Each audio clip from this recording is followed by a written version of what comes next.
The story opens on an epic battlefield, the brutal culmination of a decade-long war that has ravaged the continent. But for the feared necromancer at the center of it all, the end has finally come. He groans in agony, life fading from his eyes. A holy sword is lodged squarely in his heart, a fatal blow delivered by the hands of heroes. Battered and bloody, the victorious warriors gasp for air, the relief of survival washing over them. They've done it. After 10 long years, they've finally cornered and defeated the devil of the continent, the great necromancer Archimonde. Impaled and surrounded, Archimonde glares back. He thinks back on how it all went wrong. The Great Continental War was a massive joint operation by the Allied forces. While the main Imperial army clashed with his undead legions, an elite squad of heroes infiltrated his fortress to strike him down directly. He had anticipated their every move, building what he thought was an impenetrable defense, but it all crumbled. It was his complete and utter defeat, and it was all because of one man, a single, solitary knight who broke through everything he threw at him. Leader of the Northern Knight Order, Burkle Rhineland, stands before him. Burkle tells the dying necromancer that this victory wasn't achieved by his power alone. He explains that countless people bled, endured, and sacrificed everything. Also, his sword could finally reach its target. With a solemn look, Burkle urges Archimonde to give up now, for the peace of the continent. But the word peace only enrages Archimonde. He lets out a furious roar, rejecting the hero's words. He spits that the knights are hypocrites who just stood by and watched when the plague was wiping people out, only to cry for peace, now that they're the ones in danger. Archimonde seethes, calling them all bastards, worse than dogs in his eyes. With his last ounce of strength, he begins to channel his dark energy, vowing to destroy all humans with his own hands. The other heroes panic, shocked that he can still wield necromancy even with a holy sword in his heart. They shout that he's too dangerous, and must be finished off immediately before he can unleash another catastrophe. But Burkle calmly tells his companions to stop. He turns to Archimonde, reminding him of the 20 million people who fell to the plague. 20 million souls Archimonde desecrated, turning them into his undead army and sparking this devastating war. Archimonde clenches his teeth, saying not to make him laugh. "Do you think I don't know?" His eyes narrow as he reveals a hidden truth. He knows for a fact that among those 20 million were people from Burkle's own hometown. This whole war wasn't for some grand ideal. It was nothing more than personal revenge. Burkle falls silent. With a heavy heart, Burkle states there is only one reason he came here. He's not fighting for glory or justice, but for the personal future of the children. The simple, selfless reason stuns the necromancer. He can only utter a confused, "What?" The knight's conviction is absolute. He explains that his own choices, hopes, and even his life are things he must leave behind for the sake of the next generation. In that moment, a profound realization dawns on Archimonde. He sees his own corrupted, hate-filled reflection in the eyes of this upright knight. It's like staring into the sun after a lifetime in darkness. He is faced with a gaze so entirely different from his own. Burkle's hand begins to glow with a brilliant, final power, declaring he is doing this for the sake of his descendants. The last of Archimonde's strength, his will to fight, drains away. He collapses to his knees in the blood-soaked snow. With a hollow voice, he tells the knight to finish him off. His comrades cry out in alarm as Burkle casually tosses the holy sword aside. He draws a different blade, one that hums with an ominous purple energy. Burkle points the dark sword at the necromancer's neck and asks if he has any last words. A faint, knowing smirk plays on Archimonde's lips. He cryptically warns the knight that a necromancer doesn't die easily, and with one swift, clean motion, Burkle takes his head. The heroes erupt in cheers as their nemesis falls. The war is over. Archimonde is dead. Beyond their celebration, the last thing Archimonde hears is the sickening thud of his own head hitting the ground. His vision fades to black. This was the end of the 10-year war, and the demise of the continent's greatest evil, or so he thought. His consciousness suddenly jolts back, not to the afterlife, but to a lavish mansion on a stormy night. Two maids are cooing over a crib. One excitedly tells the other that the young master's mouth just moved. He tries to understand what's happening, his thoughts a confused mess. What? Where is he? A maid greets him, asking if young Master Klein slept well. They hold up a golden mirror, showing him a portrait of a beautiful woman they call the Duchess, his mother. The maids try to coax him into saying his first word, "Mama." But Archimonde's mind, now trapped in an infant's body, can't make it cooperate. His new body feels stiff and alien. He struggles to speak, to form words, managing only a weak MMA sound. The maids gasp in delight, thinking the baby is a prodigy who's already learning to speak. But what erupts from the baby's mouth is not "Mama." It's an ancient, demonic invocation. "My guardians of darkness, my servants, my soldiers, I, Archimonde, summon you, so heed my command." The maids' faces twist from joy to sheer, unadulterated terror, dropping the mirror in shock, as the baby's demonic summons echo through the room. Dark lightning flashes outside, heralding the absurd and chaotic second life of the great necromancer. But that chaos eventually subsides. We flash forward a whole 15 years later. to a bright sunny day at the estate. A group of maids swoon, their faces flushed with excitement as they whisper amongst themselves, completely captivated by someone's presence. A confident stride echoes on the cobblestone path as a young man makes his way through the courtyard. The maids gossip about his striking features, from his face to his silver hair. And there he is, the subject of their admiration, Archimond reincarnated as the now 15-year-old Klein. The maids declare he's a living work of art crafted by the gods themselves. The girls continue to fawn over him, calling him blindingly beautiful and wondering just what he eats to look so good. Klein, however, seems completely unbothered by the attention, his expression as stoic as ever. But his peaceful stroll is cut short when a voice calls out, "Found you." Klein startles, turning around to see a bucket of water looming over his head. Before he can react, a burly, scarred man roars, "Begone, evil spirit," and douses him with the bucket's contents. This is Priest Garrison Veerman of the Holy Order, and apparently, this is his version of a friendly greeting. The maids who were just admiring Klein now shrink back in fear. Garrison announces that 3 of them were already bewitched, and his purification came just in time. Drenched and with a bucket now stuck on his head, Klein mutters to himself about how this priest can spout such nonsense with so much confidence. Garrison sternly explains his logic. He believes the soul of the evil necromancer Archimond rests inside Klein's body, which is why he must periodically perform these purification rituals. Klein tries to argue that he isn't Archimond, but Garrison just takes his defiant glare as Archimond's expression and promptly sprays him in the face with a bottle of holy water for good measure. Completely exasperated, Klein can only wonder if this priest is actually insane. He stomps away in disgust, muttering, "Crazy bastard," under his breath over and over again. But Garrison isn't finished yet. He points dramatically and orders his men to seize the boy. A ridiculous chase scene breaks out. Garrison declares that for his insolence, Klein will be subjected to a holy water bath, completely naked. Klein runs for his life, screaming that he's not Archimond, and questioning if the crazy priest has any humanity left. As he runs, Klein's mind flashes back. He reflects on how he never could have imagined his life would turn out like this. He remembers his original death, the face of the hero Burkle burned into his memory, and then, the strange sensation of falling into a new existence. He recalls the sheer shock of waking up in a helpless baby's body. And, of course, the fateful moment his first words were a necromancy incantation, terrifying his maids and sealing his fate. Because of that little slip-up, he was treated like a demon, and promptly shipped off to be locked up in a monastery as soon as he turned 3. It was there that he met a man claiming to be from the Holy Order, the very same priest Garrison. And Klein grimly recalls that their first meeting was only the beginning of his suffering. He was subjected to all sorts of so-called purification rituals, like Garrison's 24-hour prayer chant, which was basically just the priest screaming scriptures at him until his ears bled. Then there was Garrison's frozen garlic bath, an icy torture designed to drive out the scent of darkness. And let's not forget the fire show of purification, which was just a straight-up attempt to burn him at the stake. Fucking hell, indeed. He had to suffer through years of this creative torture, all in the name of purification, screaming for anyone to save him. Now, we snap back to the present, 5 years after he was finally released from the monastery. Klein is seen slumped on the floor, looking completely defeated after his latest encounter with Garrison.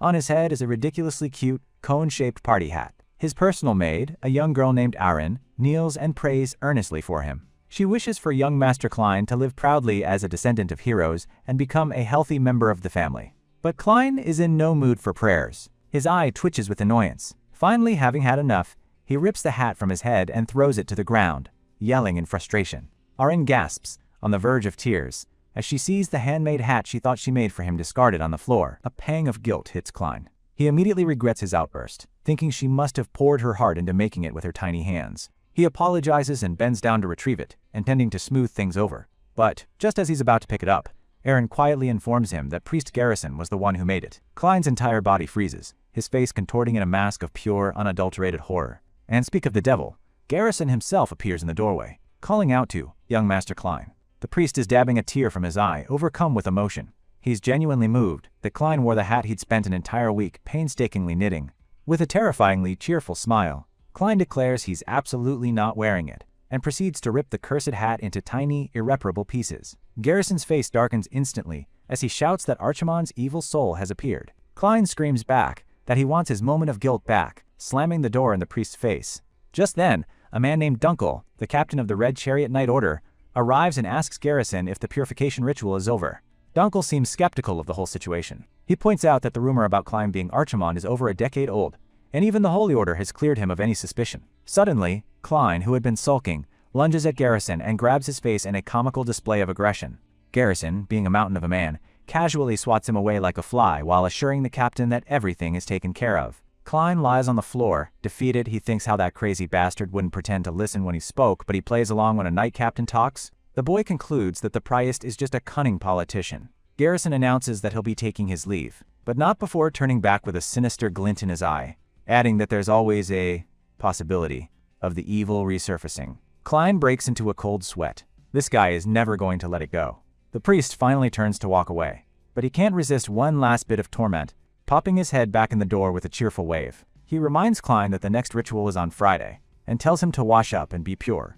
Left alone, Klein pants heavily, the stress and exhaustion of dealing with Garrison finally catching up to him. He collapses onto a nearby couch in utter defeat. Fuming, he wonders aloud if it's even legal for a so-called priest to torture someone like this. He's convinced Garrison is less of a holy man and more of a muscle demon. His maid, Arin, cautiously approaches with a towel. She timidly asks him if he's really absolutely sure he isn't Archimond. Klein waves his hand dismissively, exclaiming that he's absolutely not, and that he despises even hearing that wretched name. Of course, he's lying through his teeth. In his mind, he knows if he ever admits the truth, Garrison's purification rituals will escalate to a whole new level of insane torture. He reflects on his cursed second life. Ever since he was reincarnated, he's been living under constant surveillance, his true self, a shadow that follows him everywhere. Because of a rumor started by his own foolish mistake as a baby, he was locked away in a monastery for 7 long years. And just when he thought he was free, that priest bastard followed him back to the Duke's estate. Knight, trying to be helpful, mentions that Garrison is a proxy, though he might not look like it. The maid asks what a proxy is, clearly unfamiliar with the title. Dunkel explains that it's a title given only to the strongest warrior within the entire Holy Order. He adds that, with the exception of the legendary Dukes of House Rhineland, a proxy is an unmatched and overwhelmingly powerful individual. Erin's eyes sparkle with excitement, exclaiming that the young master's family must be incredibly strong. She then turns to Dunkel with another question, asking who the strongest duke in his family is. Dunkel ponders the question with a smile. He says that while they're all great, and the current 7th Duke is the most powerful, but Klein cuts in, saying, the first. The attendant is confused, questioning if he means the 1st Duke, not Klein's father, the 7th. He tells them a firm number. He states with absolute certainty that the 1st Duke is the strongest. Dunkel is surprised by the conviction in Klein's voice, but he simply accepts his answer. Erin giggles, pointing out that the young master must like the 1st Duke the best, since he's always staring at his portrait. But Klein isn't looking at the portrait with admiration. It's something much more complicated. Dunkel casually remarks that it's hard to believe it's already been 200 years since the 1st Duke founded their family. That number hangs in the air as Klein stares at the portrait. 200 years. He thinks to himself that even now, he finds it hard to believe. But he has no choice but to accept the twisted reality he's been born into. The camera pans up a wall of portraits, showing the lineage of the Dukes of Rhineland, from the 7th to the 6th, all the way down the line, until it lands on the very first one. 1st Duke, Berkel Rhineland. And look at the irony. Archimond, the Necromancer, the devil of the continent, was reincarnated as the direct descendant of the very hero who had taken his life. The next morning he had the same dream, where he was struck down by the hero, Berkel. He jolts awake in a cold sweat, the nightmare still vivid in his mind. Panting heavily, he clutches the sheets, trying to shake off the lingering dread.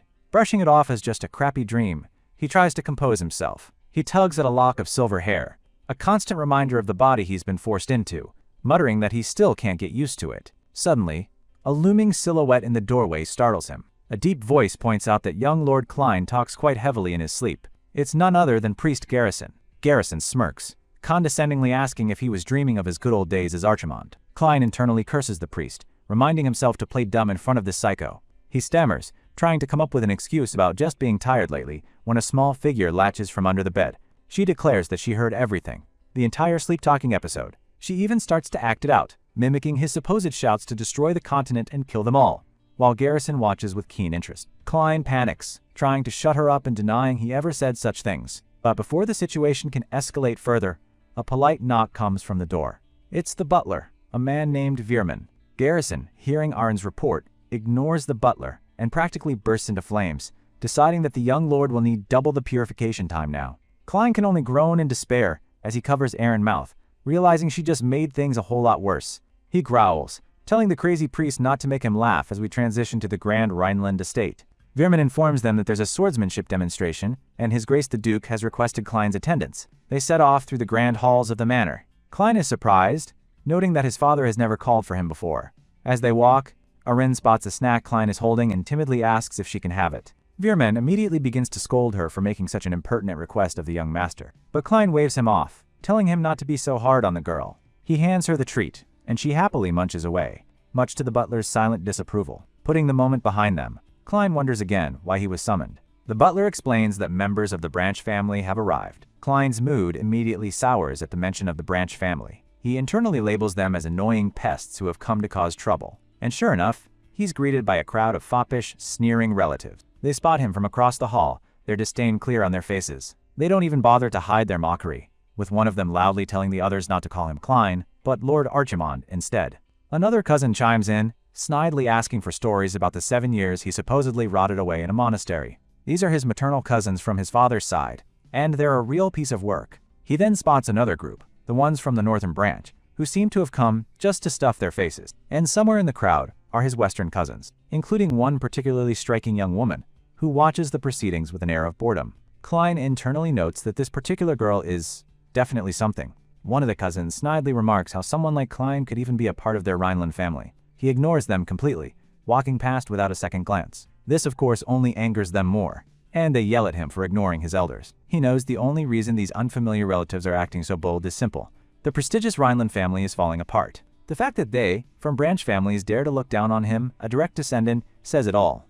With that thought, a swordsmanship demonstration begins in the center of the hall. Two of the cousins are sparring with wooden swords, their strikes ringing through the hall. One of them, a purple-haired boy named Dalton, gets knocked back, clearly outmatched. He glares at his opponent, Dellen, accusing him of being a bastard. He screams at Dellen to stop holding back and fight him properly, but Dellen calmly informs him that the match is already over. He effortlessly parries Dalton's clumsy attacks, showing a massive gap in their skill. His opponent, a calm, blonde-haired young man, just smiles. Klein muses that if there's any hope left for this crumbling family, it all rests on one person. That person is the eldest son of the Rhineland family, a prodigious genius, and Klein's older half-brother, Dellen Rhineland. Thanks to him, the family's reputation as a prestigious house of swordsmanship is just barely holding together. Dalton, not willing to accept defeat, gets up and screams that it'll be different this time. But it's futile. He charges in recklessly. As Klein watches the duel, something shifts. For the first time in this reincarnated body, he's witnessing swordsmanship, and his eyes begin to glow with a purple light. His eyes isn't just watching a fight, he's dissecting it. With a flash, his perception changes. He can see it all with perfect clarity. The footwork, the timing of each push off the ground, even the very flow of mana surrounding Dellen's body. Dellen unleashes a powerful move, his sword glowing with a faint blue light. It's the Rhineland family's secret technique, a powerful strike that slams into the ground with explosive force. The technique is called Meteor Sword, and Dalton is completely blown away by its power. The duel is over. Dellen stands victorious, not even breaking a sweat. He looks over his shoulder at his defeated cousin, a hint of a smirk on his face. As Sheva tells him, "If I get serious, it would be problematic for you." The standing nobles were all awestruck at the incredible display of power. They wondered aloud if that was Meteor Sword. How did he pull it off in front of these many people? It must be declaration to the branch families that Rhinelands are still very much alive. Here our boy Klein is rubbing his eyes, wondering, what was that experience? Inside the hall, someone calls out to Klein. It's Dellen. He asks, "How long have you been here?" To which Klein replies, "Not for too long." Dellen remarks that if he knew his brother was seeing the match, he would have put it in more effort. Klein looks at him and thinks, he's good looking, a great personality. He's perfect in every way. Then he asks a lingering question. Why did the branch family showed up? Are they here to leech money again? Just then a voice cuts, praising Dellen for his excellent work. This is the 7th head of the Rhineland family, Heinkel Rhineland. He is the current head of the family I was born into, my father. To him, Dellen's existence must be his source of pride. He praises his son for already mastering the family's technique. Just then, Dunkel also arrives. He compliments, saying even knights his age wouldn't dare to attempt such complex technique. He has quite overwhelming talent. Dellen, ever the model son, replies with a humble smile that he's a little embarrassed, feeling his display of power was still not enough. The Duke, Heinkel Rhineland, calls out to his son. He recites the dying words of the first Duke, the legendary hero Berkel Rhineland, declaring that a knight of Rhineland must always be the greatest in the empire. He places a hand on Dellen's shoulder, telling him to engrave those words in his heart and continue to devote himself to the family's legacy. Dellen bows respectfully, thanking his father. The Duke's attention shifts, his eyes landing on his other son. He reaches out and places a hand on Klein's head. He states flatly that he still can't feel any mana from him. Klein can only lower his head and apologize to his father. Dunkel, Klein's escort knight, quickly steps in to offer an excuse, suggesting that Klein's mana deficiency is due to the critical years he spent locked away in a monastery. The Duke simply listens, his silence speaking volumes. The surrounding relatives, seeing this pathetic display, begin to whisper amongst themselves. The rumors are true, they murmur. The second son has no mana, completely unlike his prodigious brother. They mock the incompetence of the direct line, seeing this as their chance to rise. The Duke tells Klein it's fine, that there are other paths besides the sword, but his words offer no comfort, sounding more like a dismissal of a worthless son than encouragement. Klein walks away, the insults of his family echoing in the hall. He tells himself he doesn't care what they say about him. But what truly enrages him is the disrespect they show to the legacy of Burkle, the hero who founded this family, and the man who killed Klein in his past life. He clenches his fist in silent fury. He risked his life to protect these people, and this is how they behave? A dark look crosses his face. He can't comprehend how the descendants of the great hero have become so rotten to the core. As the Duke and Dellen depart, his brother calls back, saying he'll see him later, completely oblivious to the tension Klein is feeling. Just then, Dalton, the cousin who was just humiliated by Dellen, decides to take his frustrations out on an easier target. He sneers at Klein, mocking him for being a Rhineland who can't even wield a sword. He calls Klein an absolute disgrace to the family, putting on a big show of being high and mighty, despite his own pathetic loss minutes earlier. Klein, however, is completely unfazed. He coolly asks Dalton if fooling around with girls behind the ballroom is what he considers upholding the family's pride. Dalton's smug expression evaporates, replaced by pure panic. He sputters, demanding to know how Klein found out. Klein casually reminds him that money can't silence every rumor. Calling him naive and stupid, Klein delivers a swift stomp right on Dalton's foot. With a pained yelp, Dalton collapses to the ground. That's what you get for running your mouth. Klein looks down at the pathetic cousin, noting that he's just taking out his frustration on him after getting wrecked by Dellen. Enraged, Dalton screams a curse from the floor. He crosses a line, yelling that Klein is nothing but a bastard who doesn't even know his own mother. The playful atmosphere vanishes in an instant. Klein slowly turns, a murderous aura radiating from him as he asks in a low voice, "What did you just say?" Dalton immediately realizes he's made a grave mistake. The sheer killing intent rolling off Klein is suffocating, and he breaks out in a cold sweat. For Klein, this isn't about his mother, whose face he's never even seen. It's the blatant, pathetic contempt these branch family members have for the direct bloodline that pushes him over the edge. His eyes begin to glow with a dangerous, purple light. His mind swirls with rage. How did the family of the hero who once defeated him fall into such a pathetic state? Before Klein can turn his cousin into a fine paste, Dunkel intervenes, telling Lord Dalton that is enough. Dunkel stands between them. He warns Dalton that he will not tolerate any further disrespect towards the young master. Dalton, though seething, knows he can't take on an escort knight. He clicks his tongue in annoyance. He shoves past Dunkel, spitting one last insult at Klein, telling him to be grateful his knight saved him, before scurrying away like the coward he is. Dunkel watches the fool retreat, his expression stern and unwavering. His hand rests firmly on the hilt of his sword, a silent warning to anyone else who might get any funny ideas. Klein looks at his escort knight, a new plan beginning to form in his mind.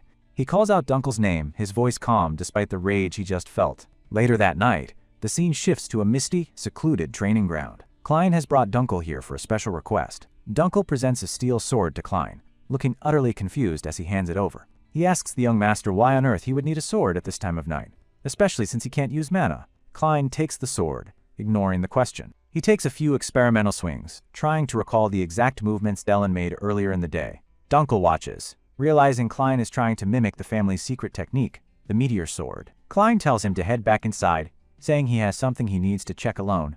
A wave of pity washes over Dunkel. He assumes the young master still can't let go of his dream of being a swordsman. He turns to leave, thinking it's a lost cause. Young Master Klein has a body completely devoid of mana, and in this world that's a death sentence for any aspiring knight. It's an unbreakable rule. Dunkel knows that the meteor sword is a technique that relies entirely on mana control. Even if Klein could perfectly mimic the physical movements, executing the actual technique is impossible without it. But as Klein stands alone in the clearing, he closes his eyes. The world around him fades, and the memory of Dellen's duel becomes strangely clear. He visualizes it all with his unique ability. The precise footwork, the exact timing of every step, every push off the ground, the perfect arc of the blade as it cut through the air, and even the invisible flow of mana that powered the technique. His eyes snap open, crackling with a violet energy. His Demon King powers are activating. Dunkel, who is just about to leave, freezes. A sudden, immense pressure washes over him, so powerful it makes his hair stand on end. He whips around, his eyes wide with disbelief. This overwhelming aura. What in the world is it? He sees Klein's body enveloped in a maelstrom of violent purple energy. Then, with a powerful roar, Klein brings the sword down, perfectly executing the meteor sword technique and smashing it into a giant boulder. The purple energy erupts, completely shattering the massive rock into dust. Dunkel can only stare, his jaw on the floor. This is impossible. A man with no mana just used their family's ultimate technique. Dunkel stammers, barely able to speak his young master's name.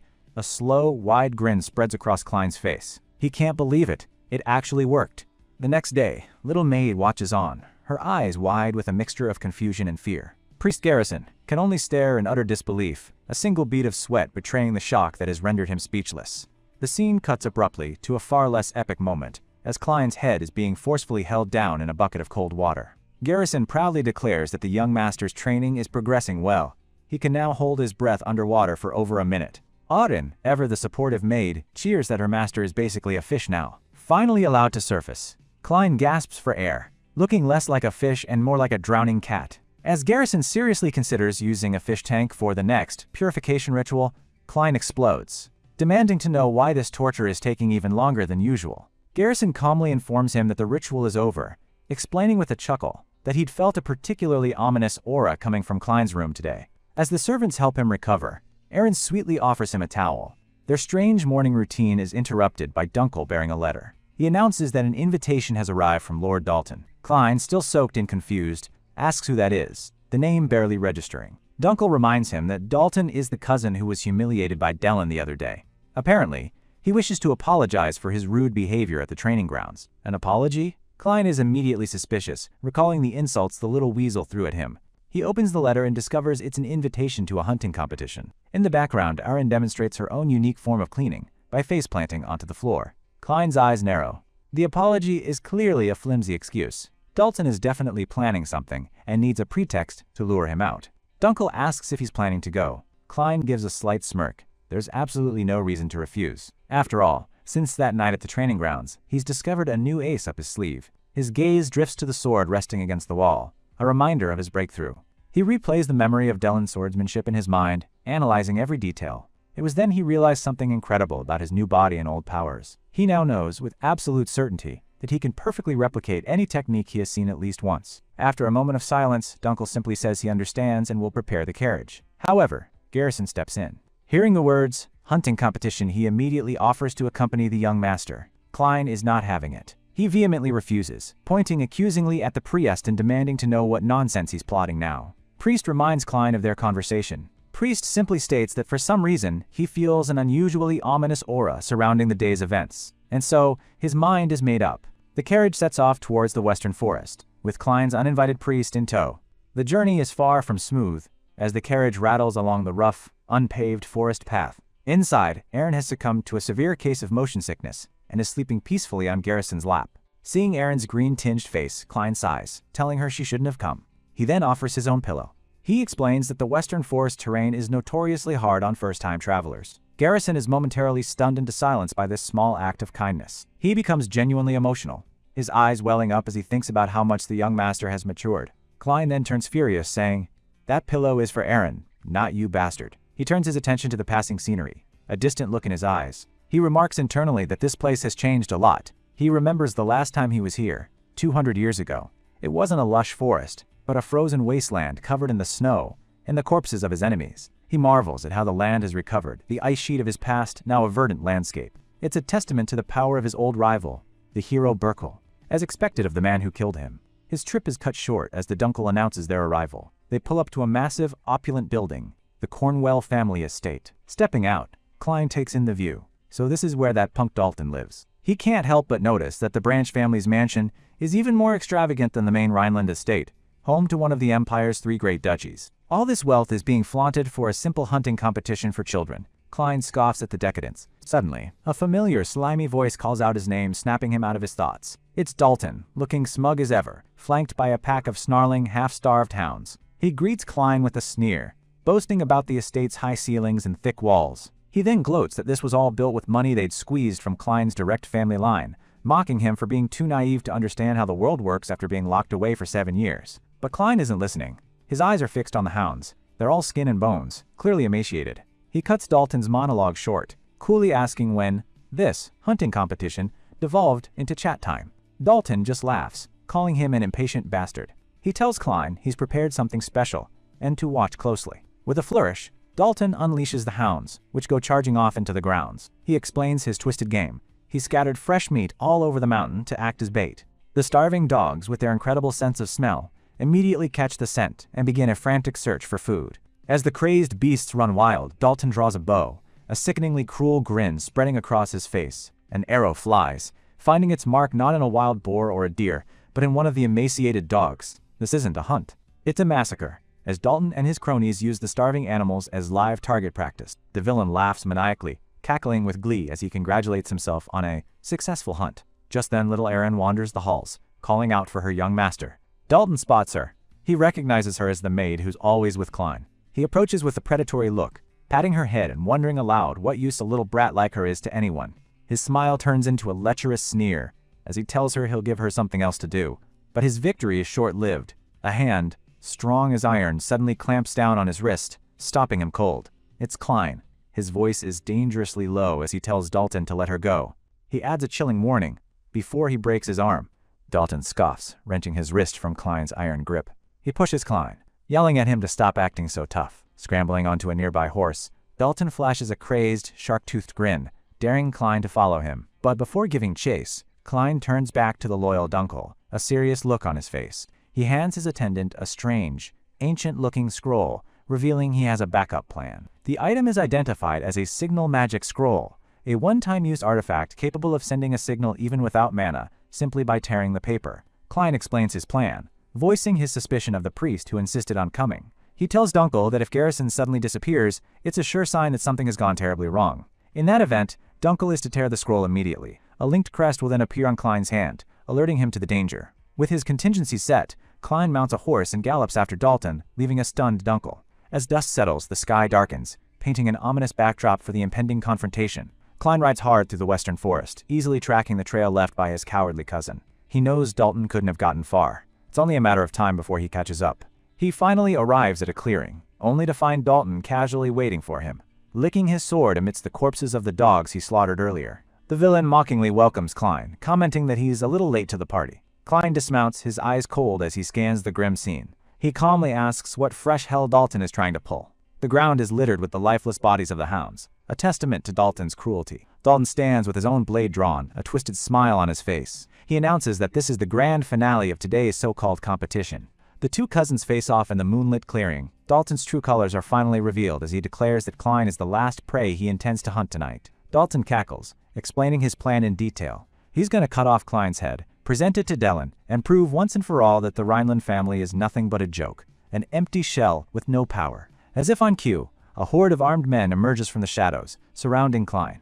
Dalton gloats that once he's gone, the entire dukedom will belong to the Branch family. Archers knock their arrows, their bows aimed squarely at Klein. Dalton tells him to curse his own stupid family for his fate. He grins manically, picturing the headlines declaring that the Rhineland young master died as nothing more than dog food. But as Dalton rants, Klein's gaze becomes distant. His expression is anything but fearful. He thinks to Burkel's words, "I'm doing this for the future my descendants." A small, knowing smile begins to form on his lips. And then, to Dalton's utter astonishment, Klein throws his head back and lets out a roaring, unhinged laugh that chills the very air. Dalton is completely thrown off. He stammers, asking if Klein has finally lost his mind. Why is he laughing in the face of death? Klein clutches his face, his laughter echoing through the silent forest, as if he's just heard the most hilarious joke in existence. He finally gets a hold of himself, his eyes burning with a cold fire. He explains that it's just so funny to see a reckless brat acting so arrogant, completely oblivious to who he's messing with. Dalton's bravado falters, replaced by a creeping dread. He has no idea what's happening. Klein's eyes glow a vibrant crimson as he speaks in a voice that seems centuries old. He reveals that this very family, this land, was built upon the sacrifice of his own life. And Dalton dares to mock it? An immense, swirling vortex of turquoise energy erupts from Klein's body, blasting outwards with terrifying force. Dalton screams in pure terror. He can't understand it. He knows for a fact that Klein has no mana, so how is this magic possible? Klein calmly corrects the terrified boy. This isn't magic. It's something far older, far more powerful. It's magi. Dalton's hired goons are in a full-blown panic, screaming in confusion, as they're battered by the immense pressure. Dalton's eyes widen as a horrifying realization dawns on him. Wait, did Klein just say, magi? A wicked smirk spreads across Klein's face as he begins to chant. I calls upon the evil spirits, buried by the passage of time, to awaken. I shall raise you up and bring you into the light. From this moment, in my name, I command you anew."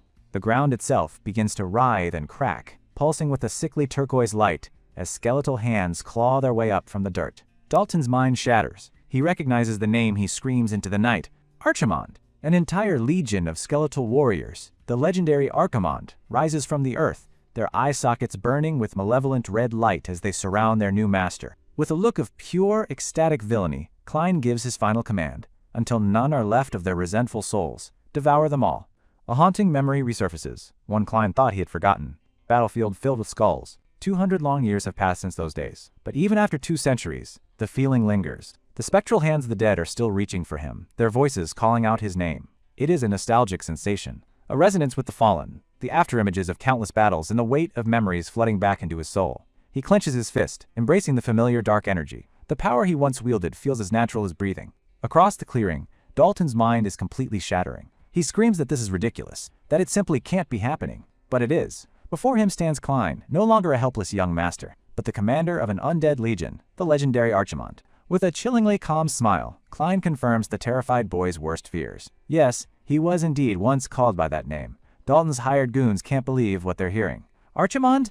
They thought that was just some ancient rumor, a fairy tale to scare children. They stare at the silent, skeletal army, their minds struggling to comprehend the impossible sight before them. What in the world are these things? A single undead warrior turns its head, its eye sockets glowing with an eerie, malevolent light, sending a shiver down their spines. Dalton can only stare, his face a mask of utter shock and confusion, his brain having short-circuited. But the mercenaries, fear quickly turns to foolish bravado. They erupt in laughter, mocking the appearance of the skeletal soldiers, calling them a bunch of boneheads. Klein remains silent, looking down as if listening to the ramblings of ignorant children. Their mockery doesn't even register as an insult. Dalton, trying to regain some composure, dismisses the skeletons as trash. One of his men agrees, boasting he's smashed hundreds of skeletons on missions, though he admits these ones look a little different. The overconfident thugs joke about taking a bone home as a souvenir, their laughter echoing through the clearing. Dalton points forward, ordering his men to clear a path by taking care of the skeletons first. His archers follow the command, drawing their bowstrings taut, ready to unleash a deadly volley. But as they take aim, Klein stands surrounded by skeletons. A mercenary with a heavy crossbow grins, confident his bolt will tear through anything Klein can summon. With a final yell from Dalton, the men fire, loosing a hailstorm of arrows and crossbow bolts straight at Klein. The arrows are inches from his face, a deadly cloud, about to turn him into a human pincushion. But they never reach him. The volley stops dead in its tracks, embedding itself into an unseen barrier. Dalton cackles, believing his attack was a success. He gloats that poor Klein must be a bloody pulp by now. But as the dust settles, his laughter dies in his throat. His eyes widen in disbelief at what he sees. The entire volley of arrows was effortlessly blocked, not by a magic barrier, but by a massive, black shield. The shield is being held by the skeletal warriors, who has moved to stand guard in front of its master. It and several others have formed an impenetrable wall. Klein smirks. It's been 200 years, he muses, so it's not surprising that no one recognizes these skeletons. Dalton's men are in a full-blown panic now. They scream in confusion, asking where the shields came from, swearing the skeletons didn't have them a moment ago. Klein condescendingly informs them that their assessment would be correct if these were just normal, run-of-the-mill skeletons. With an ice-cold stare, he delivers the final, terrifying truth. His skeletons are different. Dalton's face contorts with dawning horror. He's finally realizing he didn't just pick a fight with his cousin. He provoked a legendary monster. Klein speaks to the memory of Berkel, telling him to watch closely. He then gives a command, ordering the Archimonde to release their first defensive formation. He thinks of the Berkel who killed me to protect the North, that these very men insulted and mocked. He clenches his fist. They will now see firsthand how those who disrespect his legacy are crushed by his hands. With a single, final command, Klein orders the attack. Charge. The entire legion of the undead surges forward as one. Dalton can only stammer in terror, as the skeletal army rushes towards his men with unnatural speed. He screams in disbelief. Skeletons can't run. This is impossible. It defies all logic and reason. His mercenaries, once so cocky, are now in chaos. The command to hold formation is useless, as the tide of bone and death crashes into them. The slaughter begins. The first man falls, a skeletal blade plunged through his chest, his life ending in a choked gurgle. It's not a battle. It's a massacre. The Archimonde warriors tear through the mercenaries, their superior strength and otherworldly nature making a mockery of the human soldiers. The one-sided slaughter sends Dalton into a full-blown panic. The chaos is merely a symphony of his own making, and Klein is about to add a new instrument. Klein issues a quiet command for the second crossbow unit to surround them. Up in the trees, Dalton's own archers look on in confusion, suddenly noticing shadowy figures moving into position alongside them. And then, they see them. More skeletons, cloaked in black, armed with massive, bone-crafted crossbows. The remaining mercenaries can only scream. Ranged attackers? Their last hope of holding a defensive line shatters as they yell for everyone to run. With a simple, cold command to fire, Klein seals their fate. A second volley, this time from the undead, streaks through the forest. There's nowhere to run. The bolts rain down, piercing through the panicked crowd of mercenaries. Dalton grits his teeth, muttering that this is ridiculous. These aren't the weak, mindless skeletons he's fought before. There's something else entirely. Finding a surge of adrenaline, Dalton screams at his men to drop their bows and switch to close-quarters combat, a last-ditch effort to regain control. But his orders are lost in the sounds of battle and terror. No one is listening. Dalton, realizing he's on his own, lashes out wildly at the nearest undead soldier. With a surprisingly clean swing, he slices the skeleton's head from its shoulders. For a fleeting moment, he feels a spark of victory. He maniacally laughs, screaming that it worked and telling everyone to aim for the heads. But his laughter dies in his throat as the skeleton with severed head swings the blade at Dalton. A wave of pure, unadulterated shock washes over Dalton's face. His brain simply cannot process what he's seeing. Klein just smirks, enjoying the lesson he's about to teach. He mentally explains that most people foolishly believe cutting off a skeleton's head is enough to kill it. The headless body staggers to its feet, proving that theory very, very wrong. Before Dalton's horrified eyes, the skeleton lifts its own head back to its neck. Dark energy swirls and stitches the bone back together, and the eyes flare back to life with a malevolent orange glow. Dalton is speechless. He stammers, unable to believe a creature could just reattach its own head. Klein internally explains the truth. These are spiritual bodies summoned with magi. They don't die so easily. This was the secret to how he, Archimonde, swept across the entire continent. The remaining mercenaries are trembling, muttering in fear. What the hell are these things? Why do they just keep coming back? He notes that with his current, weaker body, summoning 11 of these soldiers is his absolute maximum. But as he looks at the terrified fools before him, he knows it's more than enough. The last of the mercenaries can only whimper in absolute terror, their will to fight completely gone. As the sounds of battle fade into the night, the scene shifts far away, to a peaceful night at a lavish estate, where water trickles from a grand fountain. Here, Priest Garrison is telling stories to Irene. He recounts a tale from the young master's time at the monastery, and Aaron erupts in laughter, finding it hilarious. He smiles warmly, noting how much she seems to adore the young master. Aaron, her cheeks puffed up with cookies, admits that obviously she thinks the young master is wonderful. He's kind and sweet, a statement that couldn't be further from the truth as a skeleton brutally impales another screaming man. She even gushes about how he shared his cookies with her. She finishes by declaring that he's the warmest person in the world.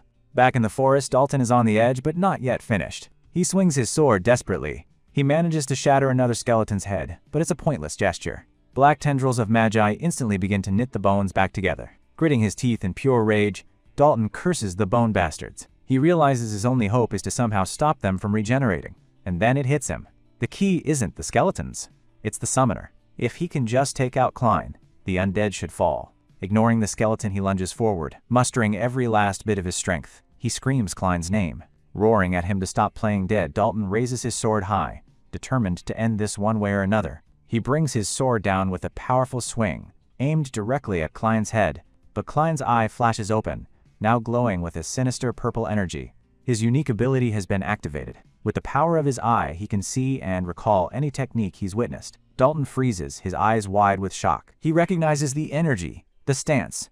It's the secret art of the Rhineland family, the meteor sword. With perfect precision, Klein mirrors the technique, unleashing a powerful slash of his own. Dalton can only ask, huh? As his mind fails to comprehend how his pathetic cousin could possibly. With his eyes glowing, Klein leans in close. He informs his cousin that a peaceful death is a luxury he will not be afforded. The judgment, he proclaims with terrifying finality, begins now. With a final, sickening cough, Dalton's body hits the forest floor. Klein internally monologues that Dalton was right about one thing. The surest way to defeat a necromancer is to kill the caster. It was this exact weakness that led to the original Archimonde's defeat. The power of magi that courses through Klein's veins is immense, but it carries that same fatal flaw. If the user dies, the undead army falls. But ironically, the very thing protecting Klein from that weakness is the power of hero. He reflects on the beautiful poetry of it all. The blood of his enemies, the very power they wielded, has only made him stronger. He now fully accepts his new identity as Klein Rhineland. Down on the ground, Dalton is completely bewildered by what Klein is talking about. His eyes, wide with confusion and fear, dart around as he tries to process his cousin's cryptic words, but his consciousness fades. Looking down at the carnage, Klein makes a silent vow, the hero Burkle. He promises to look forward, because he is going to rebuild their ruined family, piece by bloody piece. Suddenly, Dalton's eyes flutter open. A groan escapes his lips as he slowly comes to. He finds himself in an oppressive, pitch-black void. He can't see anything, and as he tries to move, he feels the cold, hard bite of metal around his wrists. Looking down, he sees his ankles are also tightly shackled. He's completely restrained. The darkness recedes, revealing his new prison, a terrifying, spike-adorned chair. A cold dread seeps into his bones as he frantically tries to understand what fresh hell this is. A calm voice cuts through his panic, noting that he's finally awake. Dalton looks up to see a dark, imposing figure standing before him. The figure reveals himself to be none other than the legendary necromancer Archimond. He explains that Dalton has died and arrived in the afterlife, an afterlife that Archimond himself created. Dalton can only stare, dumbfounded. Archimond's afterlife? The concept is so absurd his brain can't even begin to process it. Archimond confirms his statement, and with the chilling tone of a judge, begins to list Dalton's earthly sins. He recalls how Dalton used to starve and torture dogs for his own sick pleasure. He would call it hunting, but it was nothing more than sadistic abuse, finding joy in shooting the helpless creatures with arrows. Archimond remembers the look of pure, manic glee on Dalton's face as he engaged in his cruel hobbies, a look that is now forever etched into the annals of this grim afterlife. Dalton finally snaps out of his shock, screaming that it's all nonsense and demanding that Archimond, release him at once. But as he shouts, his mind races, and a horrifying realization begins to dawn on him. He stops mid-rant, his eyes wide with a new kind of terror. He clearly remembers the feeling of Klein's blade cutting him down. He remembers the sharp, final pain of death. He looks down at his own body completely unharmed, and his blood runs cold. If he died, why is he perfectly fine? Archimond delivers the bone-chilling truth. Dalton is already dead. What he is experiencing now is simply his karma, a chance to feel the suffering he inflicted upon others. As Dalton continues to deny reality, Archimond states that his belief is irrelevant. His hand begins to glow with an ominous blue energy. The time has come for Dalton to pay for his sins. Behind Archimond, dozens of spectral hounds materialize from the darkness, their eyes glowing with a terrifying, vengeful light. They are the souls of the dogs Dalton tormented in life. The color drains from Dalton's face. He's paralyzed with fear, trapped in his chair as the ghosts of his victims surround him. Archimond tells him to listen closely to the howls of the lives he so cruelly took. With a collective snarl, the spectral pack lunges forward, swarming the helpless Dalton, ready to exact their long-awaited revenge. As their ethereal teeth and claws tear at his soul, Archimond delivers one final chilling message. Dalton must remember that this hell is a place of his own making. His agonizing screams echo through the void, a symphony of karmic retribution. He begs and pleads, but in this realm of judgment, there is no mercy to be found. A single, pathetic tear rolls down his cheek, as his mind shatters under the weight of his own cruelty being returned to him 1,000-fold. Back in the real world, Dalton's physical body lies dead on the forest floor. His eyes are wide and vacant, a white foam frothing at his lips. His judgment is complete. Klein looks down at the scene.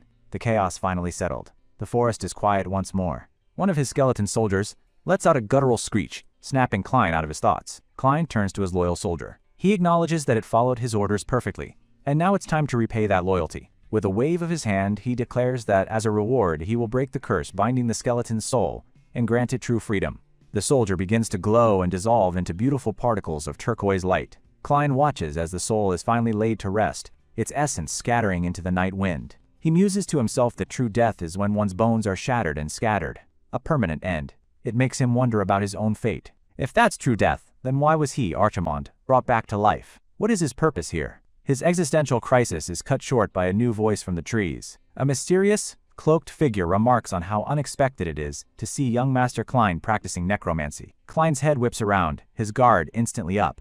Who is this man? And how much did he see? He demands to know the intruder's identity, but the man simply replies that it doesn't matter, as Klein won't be able to remember anyway. A swirl of green energy erupts from the stranger's hand. The mysterious energy washes over the battlefield, flowing into the corpses of the mercenaries Dalton had hired. One by one, the dead men's eyes snap open, now glowing with the same eerie green light. With unnatural, jerky movements, the dead mercenaries begin to rise. Klein's eyes widen in shock and recognition. He knows this technique. It's the art of corpse revival. He realizes that this mysterious man is a necromancer. The stranger smirks, commenting that while Dalton may have been a failure, his men will make for some very useful corpses. The scene shifts from the bloody forest to the stately Rhineland manor. Aaron calls out to Dunkel to come. as Priest Garrison is recounting a funny childhood story about Klein. But Dunkel is in no mood for laughter. He waves her off, his expression grim and his mind clearly weighed down with worry. His attention is fixed on a tattered piece of parchment Klein had given him, a signal magic scroll, a tool meant only for the most dire of emergencies.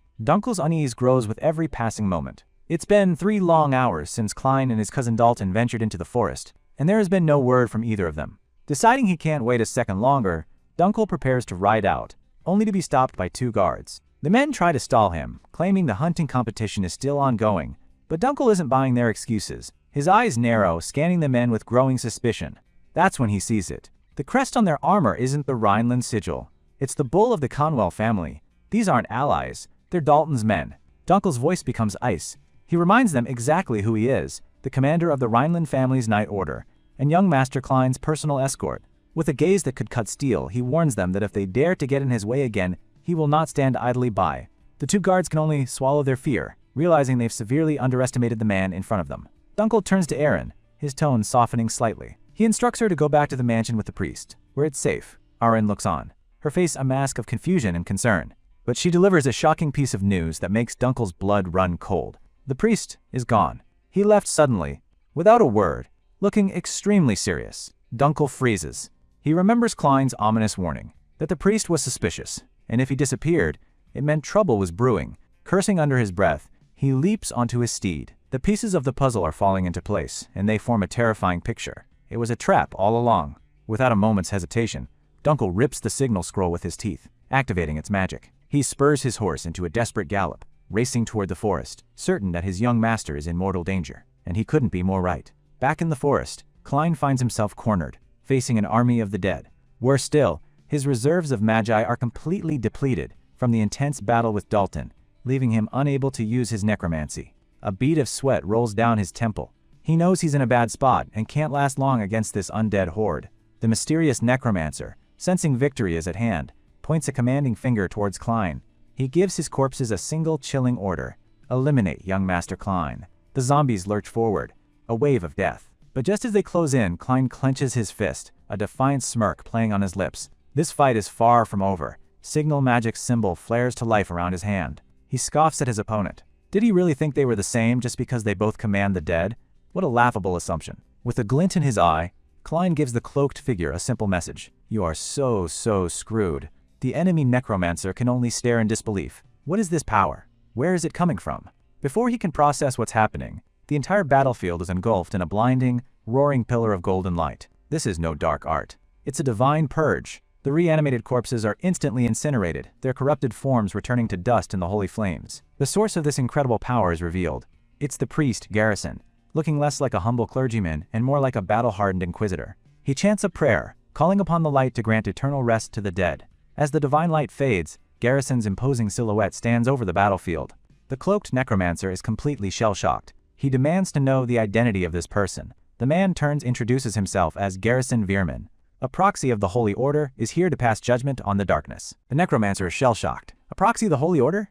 We get a quick lore drop on who these guys are. Known as the proxies, they are 3 living weapons who serve as the Pope's personal executioners. They are, without a doubt, the strongest military force in the entire Holy Order. Legends spoken of in hushed tones. Among their ranks, each proxy is a one-man army, said to have the power to level an entire fortress on their own. And one of them, the strongest in pure martial prowess, is standing right in front of Klein.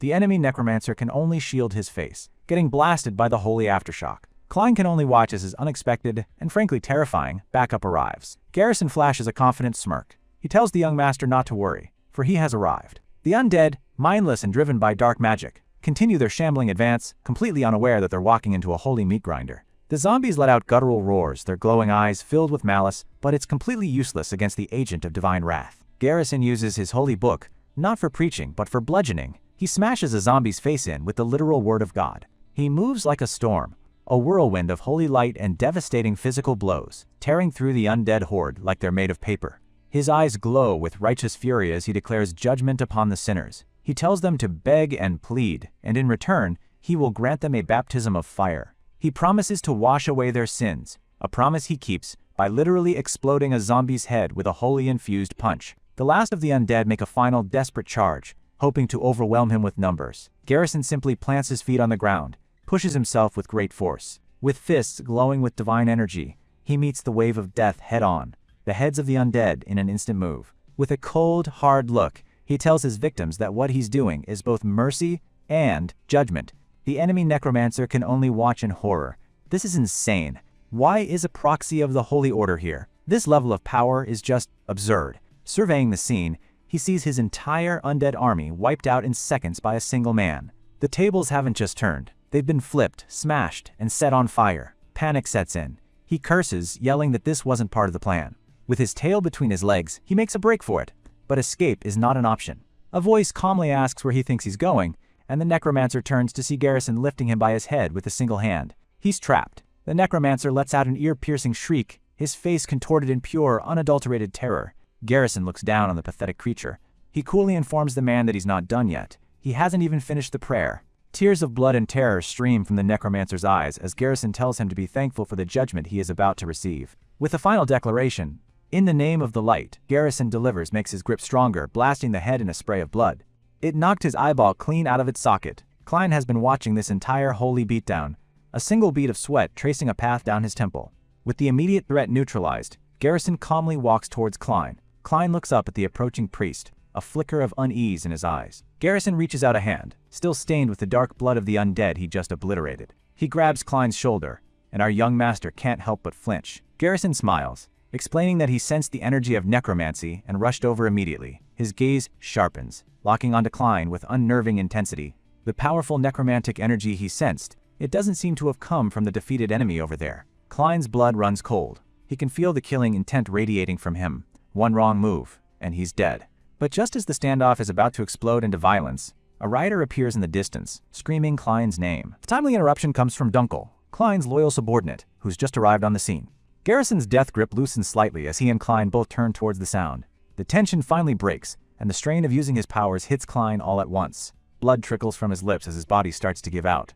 Dunkel leaps off his horse and sprints across the blood-soaked ground as he sees his young master swaying on his feet. He reaches Klein just in time to catch him as he collapses. Seeing the carnage and the state of his master, he frantically asks what in the world happened. Weakly, Klein tells him to quiet down, his legs have given out. But Dunkel has another pressing question. Where is Lord Dalton? With a grim expression, Klein gives a chillingly simple answer. He killed him. The story then flashes forward, not to the immediate aftermath, but to a grand estate.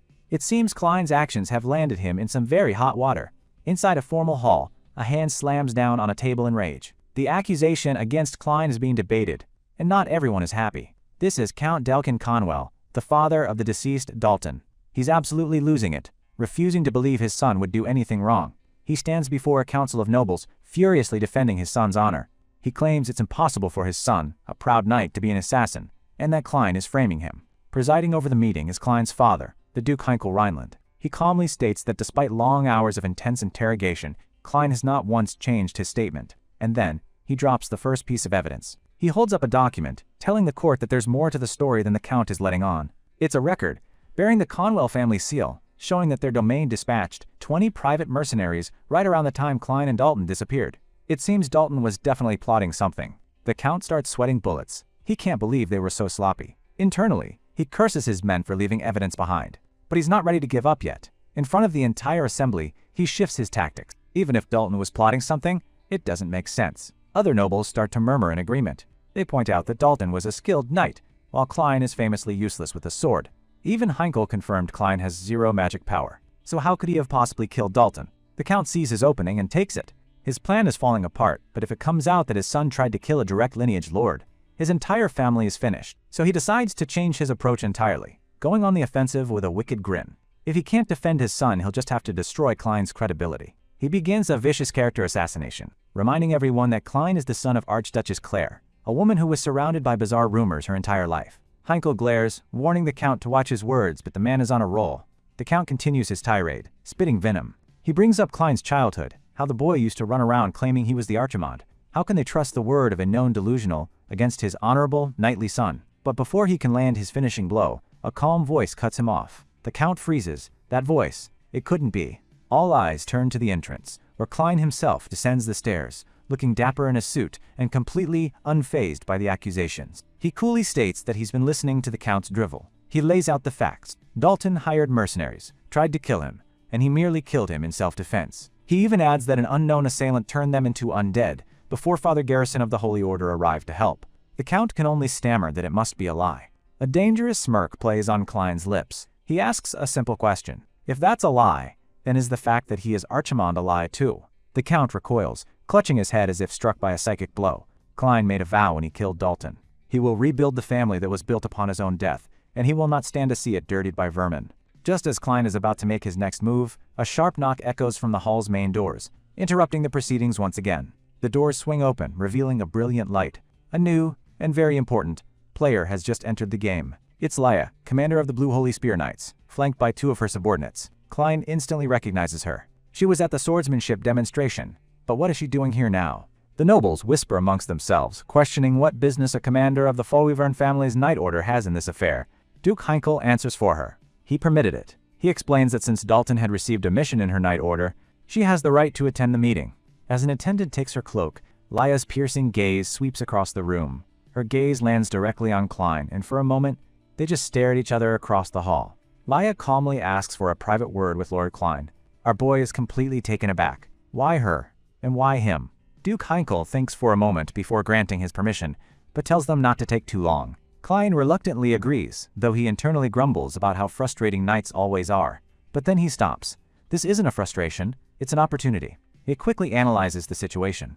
There can only be 3 reasons she wants to see him: for verification, out of suspicion, or to test him. Whatever her reason is, it doesn't matter. He's already set his goal, and he has no intention of backing down now. He follows her out of the main hall, his mind racing. Whether it's the Folwyvern family or anyone else, he's determined to turn this situation to his advantage. An attendant shows them to a private room, and the heavy doors click shut behind them. The moment they're alone, Laya's entire demeanor changes. She takes a powerful step forward, closing the distance between them in an instant. Her lips part slightly as she leans in close, her voice a low whisper. Her eyes lock onto his, and she looks at him.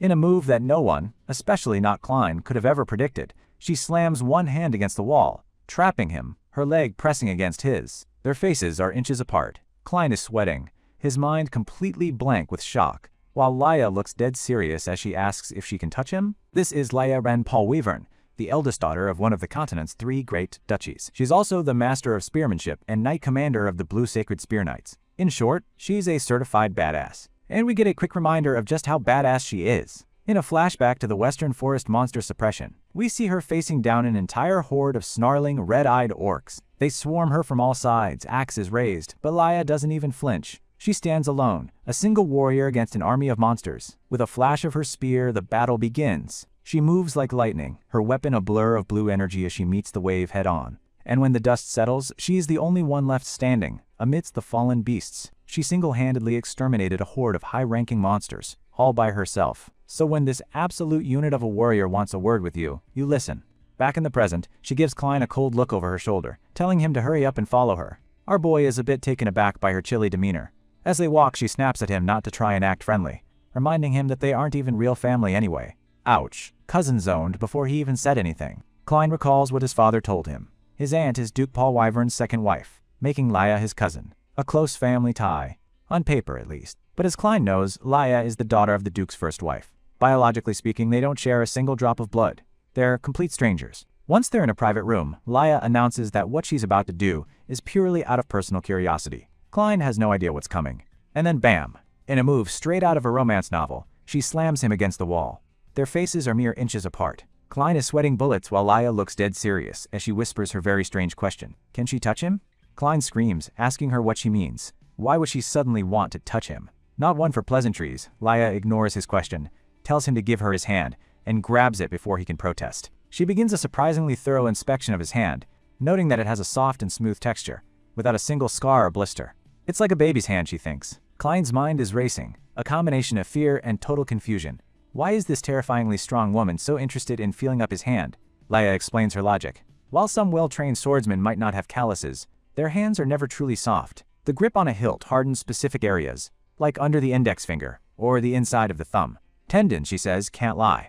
Her eyes lock onto his, her test complete. She asks, "You haven't used a sword, have you?" She presses her point. Just by looking at his hands, she can tell there's absolutely no evidence of him ever wielding a sword. So how did he defeat Dalton and 20 mercenaries? Her mind races to the only logical conclusion. Could it be that he used some other power?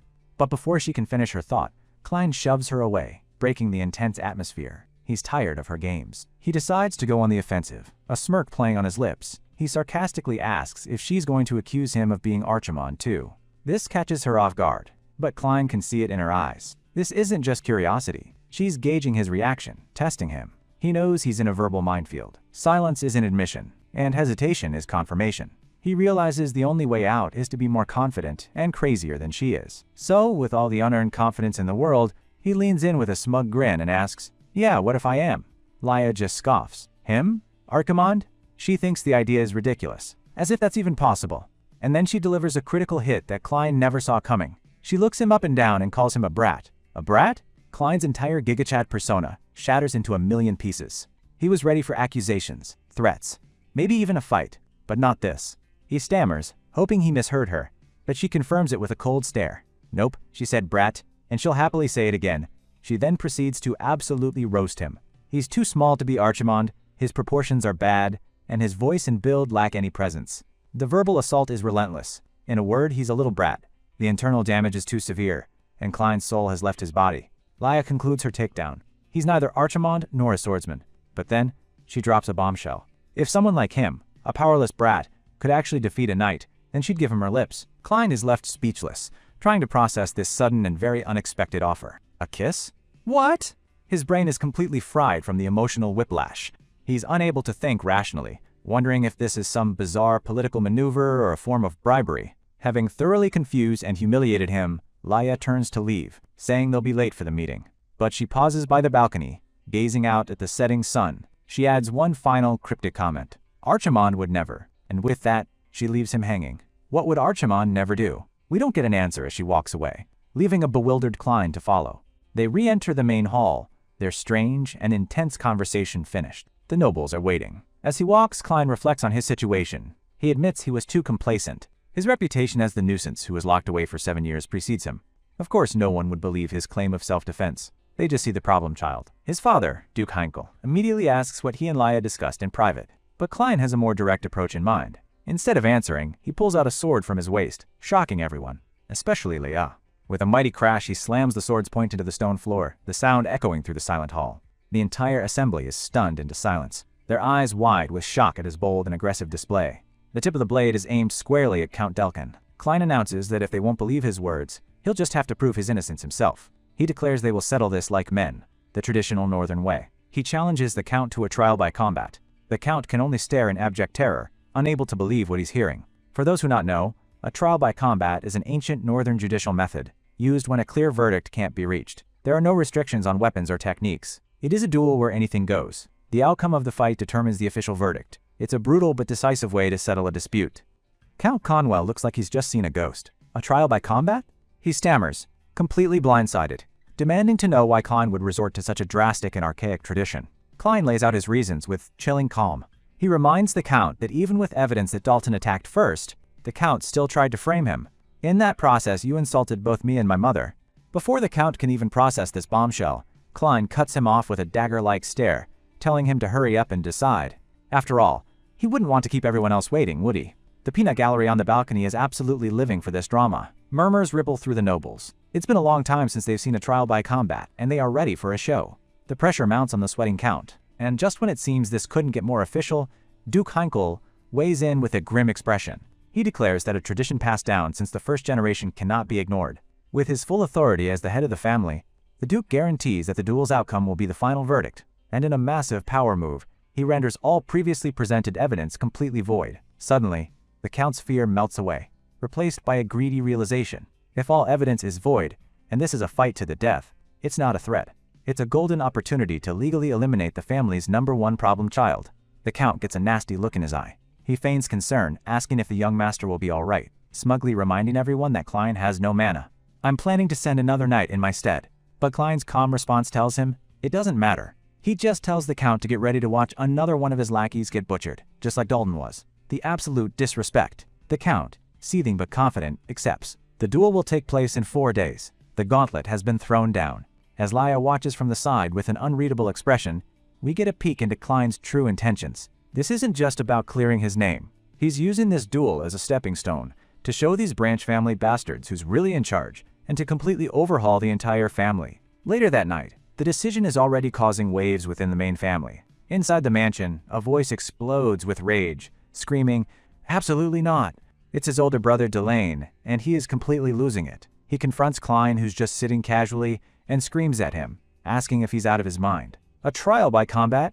He could die. Klein, looking bored out of his mind, just lets out a tired sigh. He waves off his brother's concern, coolly stating that their father has already given his permission, so it's a done deal. Delane is absolutely stunned. Their father, the Duke, actually agreed to this suicide mission? He can't believe his ears. In a desperate attempt to protect his little brother, Delane offers to step in as his champion, reminding him that the rules of the duel allow for a substitute. He appeals to their family's pride, reminding Klein that the Rhineland family rules the North for one reason only: the strength of their father, the strongest swordsman, and Delane himself, the heir and successor to that strength. But Klein just looks up at him, completely unimpressed. With his arms crossed, he coldly asks his brother to wake up.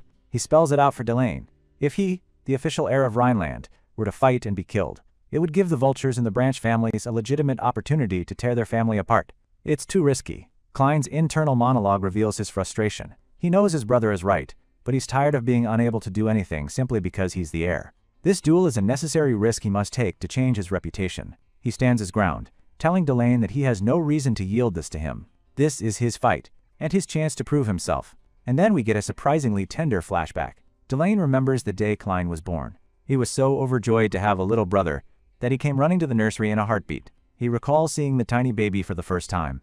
And in his young eyes, he wasn't just a baby. He was an angel. Back in the present, Delane's voice is thick with emotion. He tells Klein that it doesn't matter if they have different mothers. He is his brother, period. He grabs Klein by the shoulders, his desperation palpable. He explains how he already lost him to the Holy Order for 7 agonizing years, and he only just got him back. The thought of losing him again in a reckless duel is unbearable. A single tear escapes and rolls down Delane's cheek as he pleads with his brother. For the first time, we see a crack in Klein's stoic facade. He's genuinely shocked to see his brother crying, unable to comprehend the depth of Delane's emotion. But this heartfelt moment is cut short when Dunkel enters the room, apologizing for the interruption. He has an announcement. Count Conwell has designated his champion. His name is Randall. Klein pushes his brother's hand off his shoulder, his attention now fully on his opponent. He asks who this Randall is. Dunkel explains that Randall is an excommunicated knight from the Empire, a warrior who made a great and terrible name for himself on the battlefield. And we get a taste of just how he earned that reputation as the doors to a blood-soaked tavern swing open in a flashback. The reason for his excommunication from the knightly order? A simple, chilling diagnosis: uncontrollable bloodlust. This guy isn't just a tough opponent. He's a monster who enjoys the thrill of the kill. The scene is a complete massacre. Randall sits alone amidst the carnage he created, the sole conscious person in a room full of bodies. He then gulps down a drink down his throat. The champion Randall considers his new opponent, the young master of Rhineland. A twisted smile plays on his lips as he thinks to himself, "It's been a while since I've heard the screams of a little boy." This is the certified psychopath Klein has to face in 4 days. That's all for this chapter. If you enjoyed the recap, make sure you smash that like button. It really helps out the channel. And don't forget to subscribe and ring that notification bell so you don't miss the next explosive episode. Thanks for watching, and we'll see you next time.